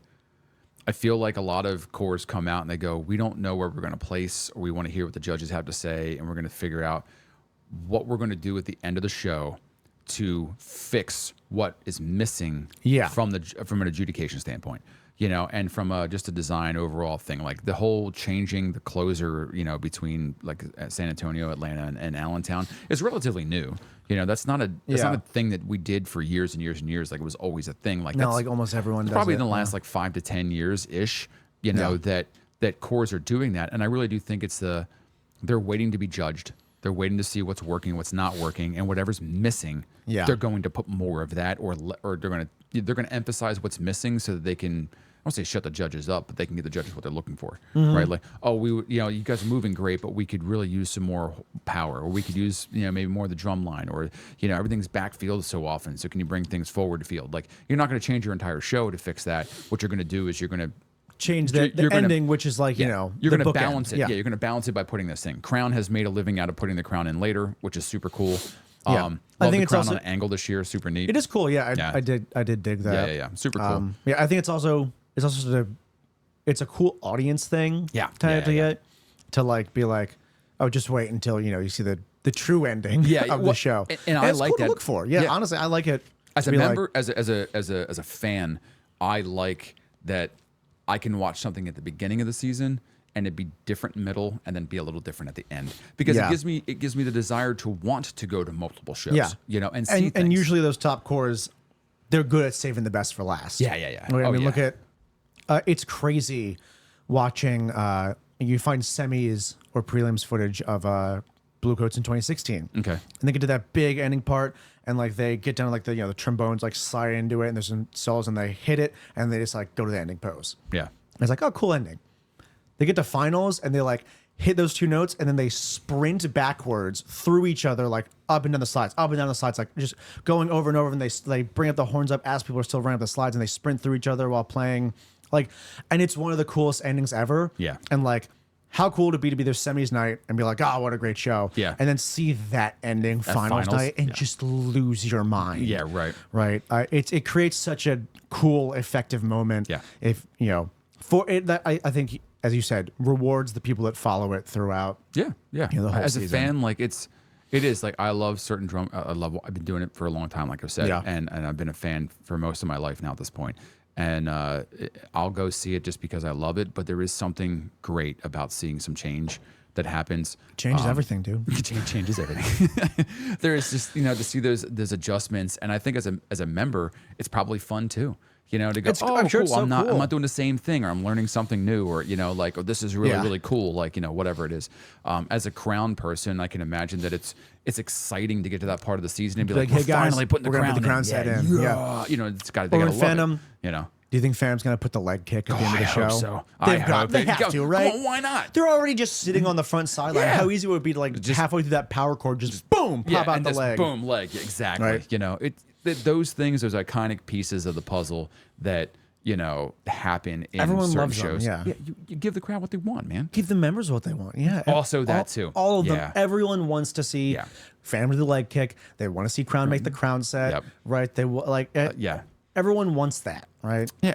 Yes, exactly. Everybody wants that. Everyone wants to see a big company front. Yeah, yeah. Like you want those moments every single year, every single freaking year, and you look for them. Those classic, iconic moments. Everybody. It's been really fun watching everybody give their homages to the cadets this year. It's been so cool with the all horn the up stop moves. turn stop Yeah, stuff. exactly. Like everybody wants to see that. We don't think we haven't noticed. It's a cool. Yeah, cool baritone moment in there. yeah. Where the baritones are doing that. There's a couple of the bass lines are doing the leg kick back and forward kick back this year at a bunch of ports in their show. Like everybody's just giving the cadets like a little nod, like say thanks so much for 90 some years of drum corps. Yeah. That we miss them, just so that they can still kind of be at finals. Yeah. It's really, really cool. So, I mean, I guess that kind of wraps things up for us in this thing. It's a little bit longer of an episode. Thanks for sticking around if you did. Yeah. I'm talking now. We just had so much to say about. Yeah, we had 2 nights, and put it in the if you're still listening this long, that means you've been enjoying the podcast, and I'm curious to see because we have a practice Tuesday night next Tuesday, and then we're on the bus Wednesday. We're at practice all day Wednesday, and then we're on the bus to finals. We got a mini tour. So recapping, and we have a show if you're local to the area. Sunday night we have our home show. Crown's going to be there. Boston's going to be there. Madison's going to be there. Jersey and Surf is going to be there at our show. World-class corps. And you get to see the Reading Buccaneers and Cavileros and all the other good corps that are up in this area too. Come out to the show. But do you want to see a one more recap before we try to get out to finals? Because for the fans, I'll make it work. Fine, it'll be tricky, but it'll be find a way tricky to make it work. But we're going into the final press of the season, and so if you want to see one more recap from Allentown, we'll put it up there. If you guys are enjoying what we're doing, we're definitely going to do something for the end of the season after championships, obviously. Do you want to see a recap of DCI All Age? Do you want to see an open class recap? That would be fun to do too. Could be cool. I've watched 1 or 2 of their shows this year. They look really good. Do you guys want to see that kind of stuff? Just out of curiosity, what are you looking for? Because as we come up to finish the season, and we want to continue on making content throughout the off season, what are you guys looking for? What can we give you? Because me and Robbie can talk about this year round, which we will be. Yeah. What is it that you, the fan, wants to hear? So I think that's what we'll finish up on and go from there unless you have something else. No, I think that's pretty much. All right. We're good. All yeah. right. So in that case, we'll catch you next week with another episode. Off cycle.